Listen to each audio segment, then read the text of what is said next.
Bienvenidos, soy Tino Palomino, esto es Entrevistas con Tino. El día de hoy tenemos la presencia de Enrique Fernández Chacón, actual congresista de la República. También ha sido integrante de la Asamblea Constituyente del año 1978 y también ha sido postulante a la Municipalidad Metropolitana de Lima. Señores, por fin el Jurado Nacional de Elecciones proclamó al presidente de la República, al señor Pedro Castillo. Se acabó la incertidumbre y así como se acabó la incertidumbre, esperemos también que la volatilidad del dólar se detenga, que vuelva a su cauce normal, que ya no haya fuga de capitales en nuestro país. Lo que queremos es más bien atraer inversión de dentro, inversión de fuera, para que se genere trabajo en nuestro país. Queremos que se resuelvan esos dos problemas cruciales por los cuales estamos atravesando, la crisis sanitaria y la crisis económica. La señora Keiko Fujimori ha reconocido el triunfo del señor Castillo y ha manifestado también que va a estar vigilante respecto del respeto a nuestra democracia. Sobre estos temas vamos a conversar con el invitado del día de hoy. Señor Enrique Fernández Chacón, bienvenido al programa. Sí, buenas noches, Tino. Encantado de estar con usted. Ya el Jurado Nacional de Elecciones proclamó al señor Pedro Castillo como presidente de la República. ¿Qué nos espera? Bueno, primero permítame manifestarle de que lo de Pedro es un triunfo del pueblo, que no solamente se atrevió a votar por alguien que viene del campo, conocido como un dirigente sindical de larga trayectoria, pero únicamente en el ambiente sindical. En el ambiente político fue una sorpresa para muchos. Creo que yo resulté menos sorprendido que otros, porque esperaba con las ganas que tenía que pelear nuestro pueblo y después demostrar con los hechos de que el modelo económico no nos daba ninguna salida, sino nos traía todo lo que hemos visto. Entonces dijimos, hay que pelear, hay que comenzar a cambiar. Entonces echaron mano a alguien que dio una de las huelgas más importantes durante el gobierno de PPK. Y entonces Pedro es mi amigo de muchos años y le envié precisamente una nota antes de que se dieran las elecciones. Le dije, tú vas a capitalizar el descontento y la gana de pelear de nuestro pueblo. Ojalá que hagas una buena votación. Bueno, y me sorprendió porque hizo una muy buena votación y pasó a segundo plano. Lo que yo quería comentarle es que creo que la menos autorizada para jugar a la fiscalización de la democracia es la señora Keiko, que precisamente no se caracteriza por ser muy demócrata, y más bien se caracteriza por otro. Aplaude así, jala así, muévanse así, bueno. Lo otro que quisiera reseñar y observar, que hoy cobra mucho más veracidad ese dicho que hay, que en política no hay casualidades. Y lo primero que quiero desentrañar al decir eso, ¿por qué demoraron tanto en decir lo que todo el mundo sabía, que Pedro había ganado, aunque sea por poco o margen, pero que había ganado? Y que todos los engreimientos de la señora Keiko no tenían ningún sustento legal. Entonces no era más que el problema de tiempo. Y entonces, ¿por qué se insistía? Sencillamente porque en ese interregno ha pasado lo que te ha dicho. Ha habido, fuga de capitales, el dólar ha volado, el Banco de Reserva no hizo lo que acostumbra hacer, comprar o vender para mantener la estabilidad. Y lo otro, y es notorio, que Pedro, conforme se demoraba, más se olvidaba de algunas promesas de la primera vuelta. Entonces, me parece que fue el plan B de la clase derrotada para amarrarlo de pies y manos al próximo presidente, que ya sabían. Mire, un proceso electoral, los primeros en saber los resultados son los servicios de inteligencia. Yo sabía muy bien que Pedro había ganado. Y ahora se dieron la táctica de amarrarlo en lo posible. Y en muchos aspectos lo han logrado. Pero lo que no cuentan, que hay todo un pueblo que respalda eso, la motivación por el cambio social. Y entonces no solamente es Pedro, es todo un pueblo que se ha echado a andar pidiendo lo que usted dice. Mire, pedimos muy poco, que se nos respete como persona, que se nos dé el trabajo adecuado, que se reconozcan los derechos de los trabajadores y que se dejen de tercerizar nuestra labor, porque también tenemos derecho a una pensión digna cuando tengan la edad que yo tengo. Entonces, señor Fernández. Todo eso. Sí, señor. El señor Pedro Castillo ha manifestado muy mortificado que se le acercan a pedirles cargos, Sí. por ejemplo, de ministro, viceministro. ¿Esto es Sí, usual con sí. los candidatos cuando triunfan? No, no, eso no es usual, pero ahí han olido algo. ¿Qué han olido? Que Pedro es un llanero solitario en un partido que no es de él. Pedro es invitado ¿cómo se llama?, de Perú Libre. Porque esa también es otra de las aberraciones de la democracia peruana. Usted para inscribir una candidatura tiene que tener un número determinado de invitados, una cota de joven, una cota de género, y Pedro es un invitado, como yo, que era invitado del Frente Amplio. Entonces a veces quieren que uno asuma propuestas políticas y programáticas que no ha hecho, porque uno somos invitados, o en este caso Pedro era invitado. Entonces tiene ese malestar porque todo el mundo se cree con derecho de subirse al carro. Mire, yo soy amigo de Pedro, he estado con él un montón de veces, incluso hemos hecho algunos proyectos en común en mi labor parlamentaria, pero yo no he ido ni a saludarlo, por una razón, por lo que usted dice, para que no me pongan en la cola de los que van a tocar la puerta para ver si se ganan alguito. Entonces eso es lo que está pasando hoy, eso es lo que está pasando hoy. Y yo más bien creo que se está sufriendo las consecuencias de un tipo de inscripción electoral como las que mandan las leyes hoy: cuota de invitados, cuota de jóvenes, cuota de mujer, de género. Y política es la política es el juego de las ideas y de las propuestas programáticas que tiene cada organización, que tiene que ver muy poco con la edad y con el sexo o con las opciones sexuales que uno pueda tener. Señor Fernández, Entonces, sí. ¿Con Perú Libre está en peligro la libertad de prensa? No, yo no creo eso. No. Estoy Yo no hablando creo. de Perú Libre, no del señor Pedro Castillo. Sí, tampoco creo. Mire, si usted quiere, yo hablo claro, no sé, yo hablo muy claro. Para mí Cerrón es un obstáculo ahí, porque Cerrón es el símbolo de la desviación de gente a la izquierda que mete la mano a la lata. Y por eso está sancionado, por eso está condenado. Pero Pedro no tenía otra opción. Por eso aclaré que él era invitado, que no tiene que asumir pasivos y activos de una organización a la que es invitado. Eso es como cuando le invitan a una fiesta, no, el dueño de casa sigue siendo el dueño de casa. Yo sencillamente soy un invitado, a lo mejor, tengo que ver muy poco con lo que puede pasar ahí. Entonces, yo no creo, honestamente le digo que no creo que con Perú Libre esté en peligro. Porque en última instancia... Sí, ¿sí? Con la nueva constitución que está proponiendo el partido político Perú Libre a través de una asamblea constituyente, ¿cree usted que esto tenga por finalidad establecer restricciones a la libertad económica? No. Mire, ellos deben estar felices que todo este movimiento está encauzado hacia una nueva constitución. Una nueva constitución sigue siendo una constitución del Estado que vivimos.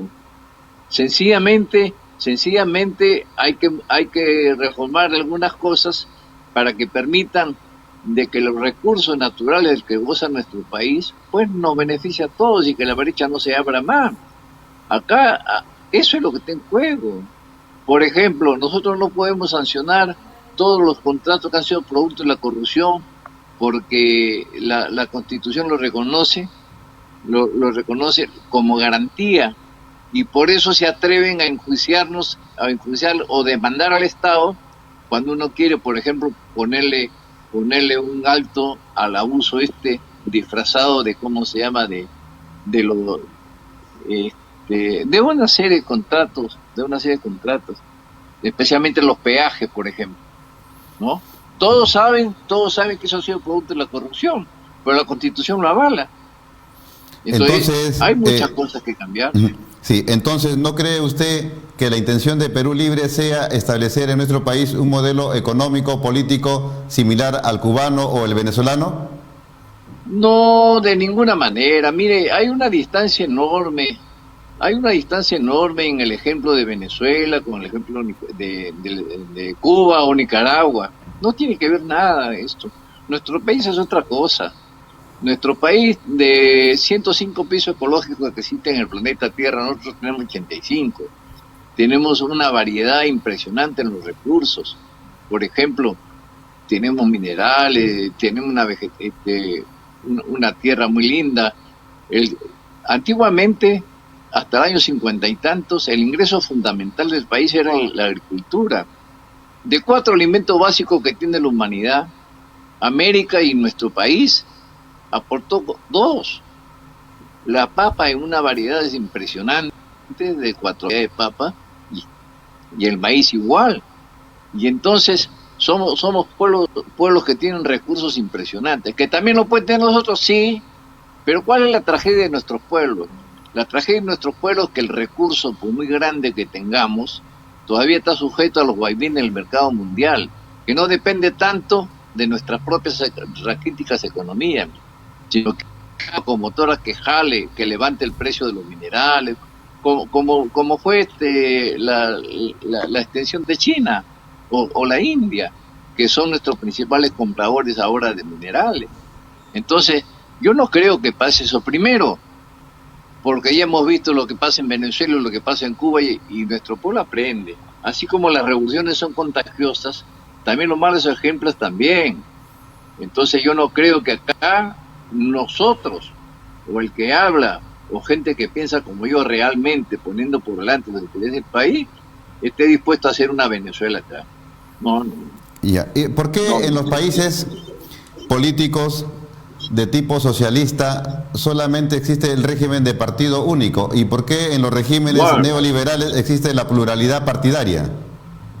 Sí, porque son una degeneración burocrática lo que sufren esos países, ¿entiendes? El antiguo lugar que antes usaban los empresarios, las grandes empresas, lo usan los dirigentes, lo que antes se enriquecían con el trabajo de los trabajadores, ahora se enriquecen los dueños de los cargos del partido. Yo soy un enemigo mortal del partido único. Yo creo que no existe el pensamiento único, y no existe el partido único, es antidemocrático 100%, y creo que precisamente es uno de los factores. Lo otro, para hablar seriamente, yo no creo en el socialismo en un solo país.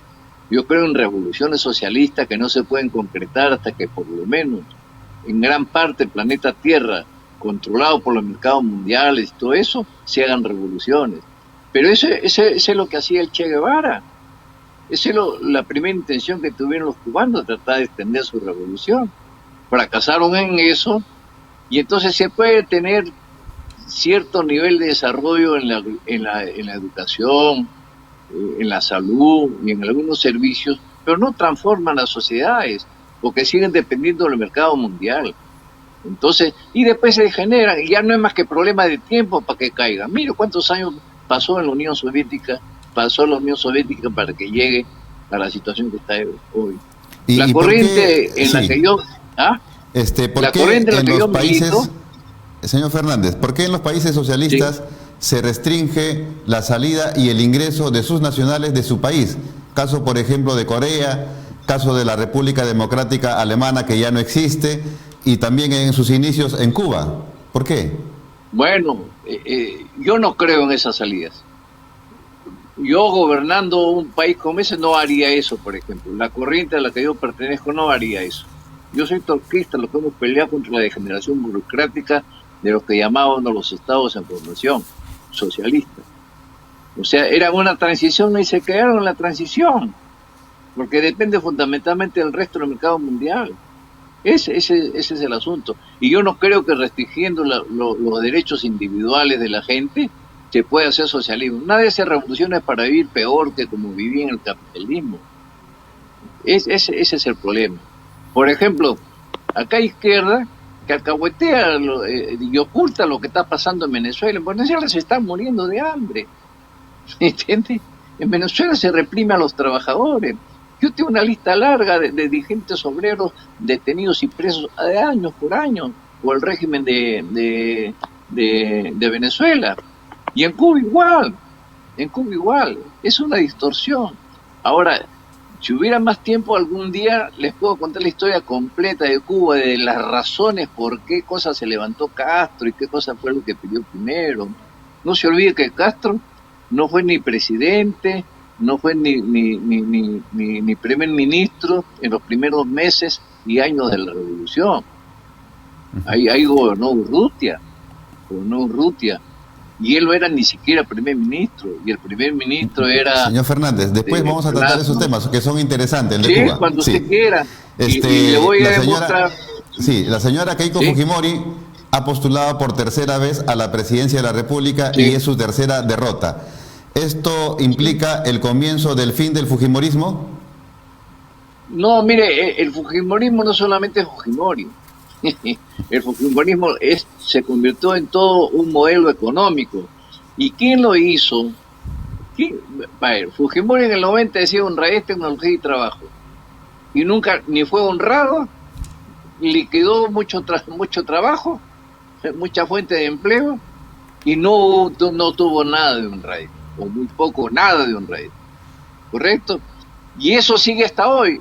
Esa ruta la han seguido todos los gobiernos que lo han seguido. Ni honrados, ni dieron trabajo, sino liquidaron derechos a los trabajadores. Entonces, el fujimorismo no solamente abarca, ¿cómo se llama?, el apellido Fujimori. No sé si usted recuerda que en algunas oportunidades el mismo Fujimori ha dicho, cuando se le criticaba mucho, dice, pero usted critica lo que yo he hecho, pero hace lo mismo que hago yo. ¿Entiende? Entonces, el fujimorismo no solamente Fujimori. Sí, señor Fernández. Lo que sí sé que lo hicieron Keiko Fujimori por todas las actitudes que asume, no diría, porque acá en política, mire, si acá gobernó Alan García 2 oportunidades después de haber hecho un gobierno desastroso, entonces después que salió entre pifias y todo eso, después gobernó de nuevo. Nadie muere en política, porque siempre hay algún rinconcito por ahí. Señor Fernández, señor Pedro Castillo, como usted lo manifestó y usted mismo es sindicalista, y en el régimen pues de Alberto Fujimori se destruyeron los sindicatos de nuestro país, por ejemplo la FEP, la CITE. Ahora que Castillo está en la presidencia de la República, es sindicalista, ¿volveremos a tener los sindicatos? Porque no son instituciones malas ni perjudiciales. A través de los sindicatos se defiende y se conquistan derechos para la clase trabajadora. Por ejemplo, hemos visto que se ha tratado absolutamente mal a los trabajadores con las empresas tercerizadoras y los servicios. Mire, ese es el problema central que tiene el país hoy en relación al empleo. No puede ser que el 75% de un país tenga empleo tercerizado, sin derechos, porque eso implica que no van a tener ni siquiera la miseria de jubilación que tengo yo, porque no están aportando nada a su futura jubilación. Entonces, acá el primer problema que tenemos los trabajadores es precisamente la tercerización. Y eso es derivado precisamente de la violación constante de los derechos nuestros, Y entonces, no hay los sindicatos. Yo he sido dirigente metalúrgico toda mi vida. No sé si usted recuerda los que integramos la Asamblea Constituyente en el año 78. En el año 78, como constituyentes, estaba el secretario general de la Federación Minera del Perú, el compañero Cuadros. Lo integraba Castillo, que era el presidente de la Federación de Empleados Bancarios. Lo empleaba, había dirigentes de la construcción civil, dirigentes de mineros como Conejo Goma, yo era metalúrgico. Es decir, estaba el presidente de la CGTP, como también como constituyente de la República, porque eso reflejaba una economía distinta, una economía de sustitución de importaciones que sentó las bases de un desarrollo industrial en el país. Hoy no es así, hoy somos vendedores de piedras y de materias primas. Ya los sindicatos están minimizados sobre pretexto que acá se ha ampliado la libertad sindical. Acá lo que se ha ampliado es el destrozo de los sindicatos. Por ejemplo, le voy a poner 2 ejemplos. ¿Cuántos sindicatos hay en Corpa? 6 sindicatos. En las Corpa, cuando había uno. ¿Cuántos sindicatos hay hoy en la planta Donofrio de la Nestlé? 6 sindicatos. Y si usted revisa, hay sindicatos por todos lados, hay 5 o 6. ¿Cuántos sindicatos hay en Solgas o en Limagas o en Zetagas? 4, 5, 6. Han minimizado, porque ahora se hace sindicato con 20 personas, no importa que sea un porcentaje X del total de los trabajadores. Antes teníamos que hacer el 50% más 1. Se aplicó lo que decía Maquiavelo, divide y reinarás. Divide y reinarás, y con eso nos quitaron todos los derechos. Pero ahora con Castillo se fortalecerán los sindicatos. Había avanzado bastante. ¿Ah? ¿Con Castillo se fortalecerán los sindicatos? Yo creo que él debería fortalecer eso y tratar precisamente el problema de cómo se llama de la organización sindical. Porque no solamente es eso, también se han destrozado los sindicatos por manejo burocrático de los dirigentes, que antes no era así tampoco. Yo vengo de una oleada obrera que fue muy democrática, que surgió precisamente a partir del año 64, 65 y más. Entre el año 68 y 75 se constituyeron más sindicatos que en toda la historia del Perú, porque hubo una política de industrializar el país, de generar empleo, y hubo todo eso. Y por supuesto, si había más sindicatos, había más reivindicaciones, había más lucha, más organización. Y yo creo que haría bien, Pedro, revisar eso, porque con el cuento de que estamos democratizando el derecho a tener sindicatos, permiten que haya sindicatos. Yo conozco un sindicato donde hay 2.000 trabajadores, pero el sindicato tiene 17 afiliados. ¿Entiendes? Entonces, 1, el señor Castillo debe de fortalecer los sindicatos, y 2, debe de eliminar la tercerización y los servicios. La tercerización fundamentalmente, porque los sindicatos nacen a consecuencia precisamente de tener más estabilidad. Entonces ahora, usted dijo una cosa que es cierta. Solo una mente muy retrógrada puede creer que los sindicatos son para destruir un país. Es al revés. Yo creo que incluso a un empresario serio más le conviene tener una directiva que represente a todos y no tener 6, 7, 8 grupos con los cuales tiene que tratar. ¿Entiendes?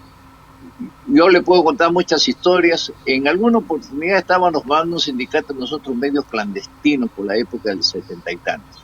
El empresario se enteró y llamó al dirigente y le dijo: oiga, ¿para qué sí que están formando un sindicato? ¿Para qué se esconden? Vayan ustedes al comedor, reúnanse, hagan su asamblea y después me comunican quiénes son los dirigentes para tratar directamente con ellos. ¿Entiendes? Señor Fernández. Sí, señor Fernández, la Constitución Política del Perú prohíbe a la Policía Nacional del Perú, sobre todo a los miembros en actividad, poder sindicalizarse. ¿Usted está de acuerdo, está conforme en que la Constitución sea reformada, o en la nueva Constitución, de llegar a ser aprobada, se permita a los policías sindicalizarse? Debe ser un derecho de todo el que se gana un sueldo. Todo el que se gana un sueldo debería tener derecho a eso. Pero mire, no nos escandalicemos. En Chile hay sindicato de policías y usted nunca ha visto una huelga de policías. Acá no hay sindicato de policías y hemos hecho varias huelgas de policías. Señor Fernández, ya para ir cambiando de tema, la presidenta del Poder Judicial, en este fin de semana hemos sido testigos de unos audios con los cuales, pues, aparentemente la señora también estaría comprometida con los cuellos blancos, con el señor Walter Ríos, el señor César Inostroza, pues le habría pedido un favor al señor Walter Ríos para que interceda en un proceso judicial respecto de su hermano. Tal parece que lo que dijera el señor Manuel González Prada ya hace más de un siglo, quien era anarquista, de que los jueces no son instrumentos de justicia, son herramientas de poder. ¿Eso sigue vigente en nuestro Poder Judicial, a pesar de más de un siglo que ha pasado? Sí. Y es más, ahora deformado mucho más, porque cada día son más sinvergüenza. Pero acá hay cuellos blancos, hay cuellos de todos los colores, de lo que usted quiera. Acá ese es el daño que ha hecho la corrupción en el Perú. Ha podrido las instituciones. Y ese es un daño muy difícil de reparar, no solamente económico, es moral. Y eso nos priva de una serie de servicios defectuosos que hay, que no cubren las aspiraciones de nuestro pueblo. Eso trae la corrupción. Entonces, estamos llegando a una situación que uno... ¿Puede usted creer, mi querido amigo, de que yo procuro primero casi revisar con la mirada al que me va a visitar por motivo A o B, si está grabando algo? Porque de frente te hace una pedida provocadora, algo así, para que tú le contestes algo duro, para que después te lo sacan de contexto de casi una... Acá hay gente que vive, ¿cómo se llama?, de lo que sabe de otras personas, ¿entiendes? Pero acá, ¿quién es el que conoce todo lo que uno conversa por teléfono? La Telefónica. Y la Telefónica tiene que informar al Estado peruano por ley cada cierto tiempo lo que el Estado le pide. Tiene las grabaciones de todo el mundo, pero son usadas malévolamente precisamente para cosas como esta. Pero ojalá fueran usados pero para sancionar a los que cometen estos delitos. Pero no, después están en cargos y el dame que te doy. Y el dame que te doy funciona y funcionará por un buen tiempo, porque acá lo que necesitamos es cambiar no solamente un modelo económico, tenemos que cambiar una forma de vivir, una forma de entender la vida, una forma de hacer felicidad y buen vivir. Desgraciadamente eso no es así, y Señor por eso Fernández, llega a situaciones como sí. esta. Ya para ir terminando la entrevista y cogiéndole su palabra de que hay que hacer cambios, la Contraloría General de la República señala que la corrupción se lleva de nuestro país aproximadamente 23.000 millones de soles al año. Sí. Dinero que tranquilamente podría servir para resolver el problema de esos bolsones de pobreza. Agua, desagüe, luz, carreteras, buenos colegios, buenas postas. Y lo que vemos, y el pueblo también está cansado, sumamente indignado, es no más corrupción. Por estos sinvergüenzas estamos como estamos. Y si no acabamos, vamos a seguir igual. Usted es actualmente congresista de la República. ¿Qué propuesta concreta tiene para acabar con la corrupción, para acabar con esa lacra? Mire, precisamente me di contra la Constitución a la primera medida que tomamos. No sé si usted recordará. La primera medida que tomó el Pleno fue cuestionar la permanencia de los peajes, hijo de la corrupción. Y el Estado se tiró un juicio por 300 millones de soles por eso, porque la Constitución los protegía. Ahora, es cierto lo que dice el Contralor.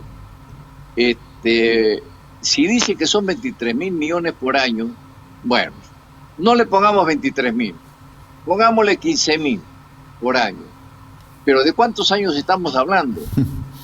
A los 6 presidentes que se le estén enjuiciando o investigando, son por 30 y tantos años de haber estado en el poder. Entonces multiplíquelo por 30, estamos hablando de casi 500.000 millones de soles, lo que hace casi 2 presupuestos y hasta más de la República al año. Ese es el nivel de la corrupción. Por eso es que la gente se muere en la calle por falta de oxígeno, hospitales que se caen, colegios que no tienen baño, y un desastre todo, salarios miserables, exoneraciones tributarias para ellos, hambre para los trabajadores. Ese es nuestro país, eso es lo que hay que cambiar. Se asustan del cambio porque se puede hacer a través de una constitución. La constitución sigue siendo un instrumento viable en un sistema como este, o en cualquier otro sistema. O creen que porque uno ya vota una ley distinta se va a cambiar la explotación en un país como este. No, esa es otra cosa. Más bien, como le digo, todavía están en el marco del sistema, entrar a los mecanismos que nos permitan precisamente comenzar a instrumentar cambios a partir de la ley de leyes, ¿no? Ese es el asunto. Pero, ¿qué hacemos con la corrupción? Por ejemplo, el señor Vega, del partido político UPP, Unión por el Perú, manifiesta pues que hay que salirnos del Pacto de San José y establecer la pena de muerte. Simón Bolívar también, en el tiempo que estuvo pues en nuestro país, estableció la pena de muerte. Sí. Bueno, entonces no habría corrupción en los Estados Unidos, no hay pena de muerte, y no es así, pues. Mm. Mire, yo no creo que la discusión sea si pena de muerte para los corruptos o no. Lo que hay que generar mecanismos de control que nos permitan precisamente, por ejemplo, por ponerle un ejemplito muy concreto, acá se produce, por darle una cifra, 1 millón de toneladas de harina de pescado. ¿Y de dónde se exporta 1,5 millones? ¿De dónde salen las otras 500.000? O el oro. ¿Usted cree que el productor artesanal puede sacar las toneladas de oro que se sacan por lo bajo? A veces se encuentra unos cargamentos de oro que... acá hay producción en negro. ¿Y quiénes pueden controlar la producción? Los trabajadores, los que trabajan ahí en la mina saben cuánto está saliendo. O saben cuánto se produce en cada fábrica de harina de pescado. Eso hasta ahora no lo esclarecen. Por ahí denunciaron lo de la harina de pescado. Dije, a lo mejor ha venido Cristo a multiplicar los peces, porque bueno, se captura o se produce 1 millón y se exporta 1,5 millones. ¿De dónde sale el resto? Todo eso es corrupción. Todo eso es corrupción. Pescan en alta mar, ¿y quién los controla? ¿Quién los controla? Los que ahora están en el Congreso, los marinos, tendrían que haber controlado eso como tienen que controlarse. El mar lo han depredado, miren, no tenemos peces. Ahora se tienen que meter no sé cuántas millas para sacar algo. Y lo otro lo meten a la harina por una razón. La harina está costando, la primera arriba de $2,000 la tonelada. Antes estaba 400, 300. Y se sube así, entonces ya no va a la mesa, sino a la fábrica para quemarlo como harina. Todo eso es corrupción. Sí, señor Fernández, Ahora, entonces hemos entendido su golpear? propuesta. Usted lo que manifiesta es mejorar los mecanismos de control. Y la Pero sanción. lamentablemente en la pandemia, por ejemplo, se dieron pues, compras sobrevaluadas en el Ministerio de Salud, en el Ministerio del Interior, y el colmo, también se dieron compras sobrevaluadas en la Contraloría General de la República. Sí, seguro. El organismo de control. Seguro, pero yo me refiero a otro tipo de control. Al control del que produce. ¿Quién controla a los controladores? Al control del que produce. No, y hay que golpear donde les duele a ellos. A ellos les duele el bolsillo. ¿Cómo puede ser posible que acá hay un tipo que haya robado tanto y después a los 3, 4 años sale de la cana a gozar de lo que ha habido y nadie le tocó un real de la fortuna? Nadie le tocó un real. Un ejemplo fue lo de Hawái, que estuvo metido en cuantas cochinadas, se comió 2, 3 años y ahora ya nadie lo persigue, ya no se mete en nada, pero vive como un rey. Porque hay que darle pues ahí lo que ha sido producto de la corrupción. Lo otro, ¿cómo no va a seguir la corrupción si después los acuerdos que han tenido para conseguir una concesión, como los peajes o como cualquier otro disfrazado de inversión, siguen igual como si no hubiera pasado nada? O debería seguir operando en el país, porque la Constitución también lo permite. No, y aparte, si usted le dice, porque ese convenio de colaboración eficaz que se suscribió entre los procuradores, sí, los fiscales y Odebrecht establece que a pesar que Odebrecht ha reconocido que coimió en esas 4 obras, sí, dice que la ley de contrataciones y adquisiciones con ellos no es aplicable. Es decir, pueden seguir contratando con el Estado peruano. Es decir, un acuerdo de colaboración está por encima de una ley. Así es. Incluso uno no puede eliminar eso. Porque mire, usted recuerda que acá la transoceánica que se hizo por Puno, le hicimos la carretera al Brasil con plata del Perú, $6,000 millones, le metimos, 6,000 millones. Y yo recuerdo que el viceministro decía que eso estaba sobredimensionado, el nivel de comercio que teníamos nosotros con el Brasil. Y es cierto, el Perú, esa carretera para el Brasil, o la UCE del Brasil, exporta creo 4 o 5 millones. Y los brasileños sacan miles de millones por la carretera que le hicimos nosotros. Con la plata nuestra le hizo Odebrecht. Todo eso es corrupción. Pero no lo tocan. Por eso le digo, hay que golpear donde les duele, en el bolsillo. Hay que recuperar las cosas producto de la corrupción, anular los contratos que fueron producto de todo eso. Y eso es lógico. Si hay 2 tipos que se pusieron de acuerdo para estafar al país, cuando se descubre el estafa, ¿qué hacemos? que siga con los bienes que estafaron o los sancionamos. Señor Enrique Fernández Chacón, le agradecemos su participación en el programa A y lo usted, invitamos de amigo antemano Tino, para un próximo programa. Muchas gracias. cuando usted guste, mi querido amigo. ¿Ya? Muchas gracias por la entrevista, amigo Tino, y saludos a la señorita. Muchas gracias. Gracias. Señores, hemos tenido la presencia de Enrique Fernández Chacón, actual congresista de la República, con quien hemos tratado sobre los temas de la coyuntura nacional. Le hemos preguntado, por ejemplo, si con el partido político Perú Libre la libertad de prensa está en peligro. Ha manifestado que no. Le hemos preguntado si en el país se pretende establecer un régimen tipo Cuba o tipo Venezuela. Él manifiesta que no, pero él no es parte pues del partido político Perú Libre. Él en estos momentos es independiente porque también ha renunciado al Frente Amplio, partido con el cual postuló pues al Congreso de la República. Manifiesta también que tiene una ideología política muy diferente a la del señor Cerrón y a la del señor Bermejo, porque ellos son marxistas, leninistas, mariateguistas, mientras él es de una corriente ideológica trotskista, que es totalmente diferente. También ha manifestado que la corrupción no es necesario aplicarle pena de muerte, sino mejorar los mecanismos de control. Pero lamentablemente en este país hasta las instituciones que tienen que controlar la corrupción están involucrados también en actos de corrupción. Señores, eso ha sido todo por hoy. Nos vemos el día de mañana en el mismo horario. Compartan este video a través de las redes sociales. Muchas gracias.